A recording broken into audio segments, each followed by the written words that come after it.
ವೈಷ್ಣವಿ ಚಾನಲ್ಗೆ ಸ್ವಾಗತ. ಇವತ್ತು ನಾವು ಮಂಡ್ಯ ಸ್ಪೆಷಲ್ ಉಪ್ಸಾರು ಖಾರನ ಹೇಗೆ ಮಾಡೋದಂತ ನೋಡೋಣ. ಈ ಖಾರನ ಉಪಯೋಗಿಸ್ಬಿಟ್ಟು ಉಪ್ಸಾರು ಮಾಡ್ಕೋಬೋದು. ಇದಕ್ಕೆ ಬೇಕಾಗೋ ಇಂಗ್ರೀಡಿಯೆಂಟ್ಸ್: ಇದು ಗುಂಟೂರು ಮೆಣಸಿನ್ಕಾಯಿ ತೊಗೊಂಡಿದ್ದೀನಿ, ಒಂದು 15ರಷ್ಟು ಅಥವಾ 1 ಹಿಡಿಯಷ್ಟು ಮೆಣಸಿನ್ಕಾಯಿ ತೊಗೊಳ್ಳಿ. ಖಾರ ಇರೋ ಅಂಥದ್ದು ತೊಗೋಬೇಕು.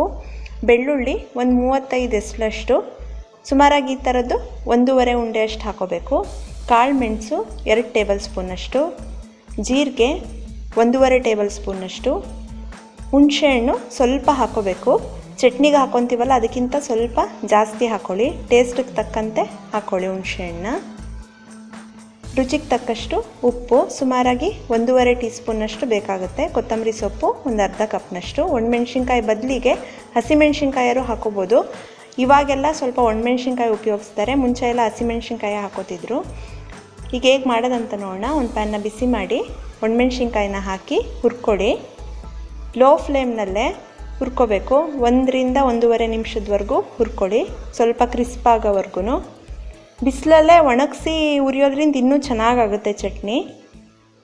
ಈ ರೀತಿ ಹುರಿದು ಗ್ಯಾಸ್ ಆಫ್ ಮಾಡಿ ತಣ್ಣಗಾಗಿಬಿಡಿ. ಇದು ತಣ್ಣಗಾದ್ಮೇಲೆ ಮಿಕ್ಸಿ ಜಾರ್ಗೆ ಎಲ್ಲ ಇಂಗ್ರೀಡಿಯೆಂಟ್ಸ್ನೂ ಹಾಕ್ಕೊಳ್ಳಿ. ಬೆಳ್ಳುಳ್ಳಿ, ಮೆಣಸು, ಜೀರಿಗೆ,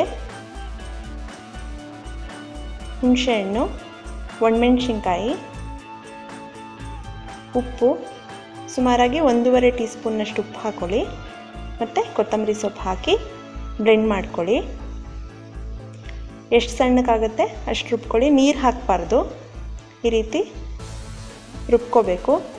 ಇದು ಉಪ್ಸಾರು ಮಾಡಲಿಕ್ಕೆ ಮಾತ್ರ ಅಲ್ಲ, ರೊಟ್ಟಿ, ಚಪಾತಿ, ಇಡ್ಲಿ, ದೋಸೆಗೆಲ್ಲ ಸ್ವಲ್ಪ ಎಣ್ಣೆ ಮಿಕ್ಸ್ ಮಾಡಿ ನೆಂಚ್ಕೋಬೋದು, ತುಂಬ ಚೆನ್ನಾಗಿರುತ್ತೆ. ಮೊಸರನ್ನಕ್ಕಂತೂ ಸ್ವಲ್ಪ ಹಾಕೊಂಡ್ರಂತೂ ತುಂಬಾ ಚೆನ್ನಾಗಿರುತ್ತೆ. ಈ ಉಪ್ಸಾರು ಖಾರನ ಉಪಯೋಗಿಸಿ ಉಪ್ಸಾರು ಹೇಗೆ ಮಾಡೋದಂತ ನೆಕ್ಸ್ಟ್ ವಿಡಿಯೋದಲ್ಲಿ ತೋರಿಸ್ತೀನಿ. ನಿಮ್ಗೆ ಈ ವಿಡಿಯೋ ಇಷ್ಟ ಆದರೆ ಲೈಕ್ ಮಾಡಿ, ಶೇರ್ ಮಾಡಿ. ನಿಮ್ಮ ಮನೆಯಲ್ಲಿ ನೀವು ಟ್ರೈ ಮಾಡಿ ನಿಮ್ಮ ಅನಿಸಿಕೆ ಅಭಿಪ್ರಾಯನ ಕಮೆಂಟ್ಸ್ ಮೂಲಕ ತಿಳಿಸಿ. ಮತ್ತಷ್ಟು ಈಸಿ ರೆಸಿಪೀಸ್ಗಾಗಿ ವೈಷ್ಣವಿ ಚಾನಲ್ಗೆ ಸಬ್ಸ್ಕ್ರೈಬ್ ಆಗೋದು ಮರಿಬೇಡಿ. Thank you.